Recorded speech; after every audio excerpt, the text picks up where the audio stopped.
এবার ট্রাম্পের টার্গেট বিশ্ব হার্ভার্ড বিশ্ববিদ্যালয়ের নেপথ্যে ফিলিস্তিনি আন্দোলন। Harvard's a disgrace. I think what they did was a disgrace. Harvard apologized, and Harvard should apologize. যুক্তরাষ্ট্রের অন্যতম শীর্ষ শিক্ষা প্রতিষ্ঠান হার্ভার্ড বিশ্ববিদ্যালয়ের উপর একের পর এক চাপ সৃষ্টি করছে ট্রাম্প প্রশাসন। বিশ্ববিদ্যালয়টি সরকারের নির্ধারিত নীতি ও শর্ত মানতে অস্বীকৃতি জানানোয় ইতিমধ্যে বন্ধ করে দেওয়া হয়েছে $200 কোটিরও বেশি আর্থিক অনুদান।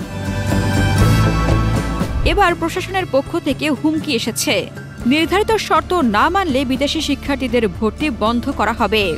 ইসরায়েলের গাজার সামরিক অভিযানের পর যুক্তরাষ্ট্রের অনেক শিক্ষা প্রতিষ্ঠানে ফিলিস্তিনিপন্থী আন্দোলন ছড়িয়ে পড়ে। হার্ভার্ডেও এমন প্রতিবাদ দেখা যায়। ট্রাম্প প্রশাসনের অভিযোগ, এসব আন্দোলনের আড়ালে ইহুদি বিরোধিতা ও উগ্রপন্থা ছড়ানো হচ্ছে। এজন্য কলেজ বিশ্ববিদ্যালয়গুলোকে নির্দিষ্ট নির্দেশিকা দেওয়া হয়। কলম্বিয়া বিশ্ববিদ্যালয় সহ কয়েকটি প্রতিষ্ঠান তা মেনে নিলেও হার্ভার্ড তাদের শিক্ষাগত স্বাধীনতার প্রশ্নে আপোষহীন। বিশ্ববিদ্যালয় কর্তৃপক্ষ জানিয়েছে তারা ইহুদি বিদ্বেষ রোধে উদ্যোগ নিচ্ছে, তবে শিক্ষা পদ্ধতি ও ভর্তি সংক্রান্ত সিদ্ধান্তে সরকারের হস্তক্ষেপ মানা হবে না। এই অবস্থানকে চ্যালেঞ্জ হিসেবে নিয়েছে সরকার। স্বরাষ্ট্র দপ্তরের সচিব ক্রিস্টি নোয়েম অভিযোগ করেন, হার্ভার্ডে কিছু বেআইনি ও উগ্র কার্যকলাপ চলছে। Jewish American students or students of any faith should not be illegally harassed and targeted on our nation's college campus. বিদেশি শিক্ষার্থীদের ভিসা ও অন্যান্য তথ্য চেয়ে পাঠানো হয়েছে এবং শর্ত পূরণ না হলে ভবিষ্যতে বিদেশি শিক্ষার্থীর ভর্তি বন্ধ হয়ে যেতে পারে বলেও সতর্ক করা হয়েছে। তবে এখানেই থেমে থাকেনি প্রশাসন।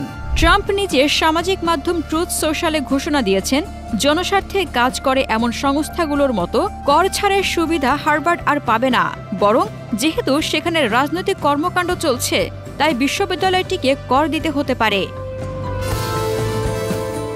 এরই মধ্যে আমেরিকায় থাকা কয়েকশো বিদেশি শিক্ষার্থীর ভিসাও বাতিল করা হয়েছে, যার মধ্যে গ্রিন কার্ডধারীরাও রয়েছেন। প্রতিবাদকারীদের অনেকেই দাবি করছেন তারা ফিলিস্তিনিদের মানবাধিকার রক্ষার জন্য এবং ইসরায়েলি আগ্রাসনের বিরুদ্ধে অবস্থান নিয়েছেন।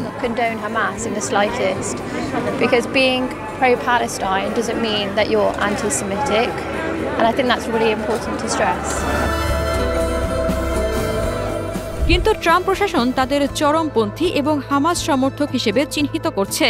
হার্ভার্ড বিশ্ববিদ্যালয় বলেছে তারা আইনি প্রক্রিয়া অনুসরণ করে সব বিষয়ে সিদ্ধান্ত নেবে, তবে শিক্ষার স্বাধীনতা প্রশ্নে তারা আপোষ করবে না।